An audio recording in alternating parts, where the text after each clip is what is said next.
Automobilisti avvisati, pompe chiuse, niente rifornimenti per ben 2 giorni. Scatta da martedì 7 luglio alle 19:30 lo sciopero nazionale di 48 ore dei gestori di distributori di benzina, proclamato dalle organizzazioni nazionali di categoria FAIB, FEGICA e FIGISH.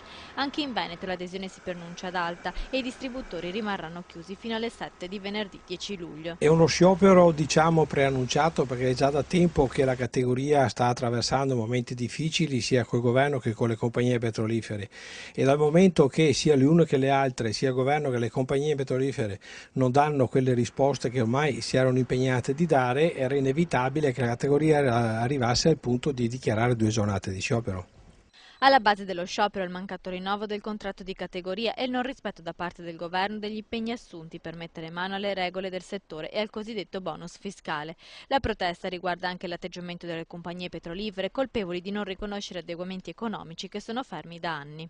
Tra i benzinai l'umore è pessimo, i costi della gestione sono in costante aumento e l'andamento altalenante dei prezzi del carburante hanno inasprito la concorrenza tra i gestori dei distributori con il marchio e le competitive pompe bianche. Noi ogni 2 giorni cambiamo il prezzo in continuazione e non è possibile andare avanti così.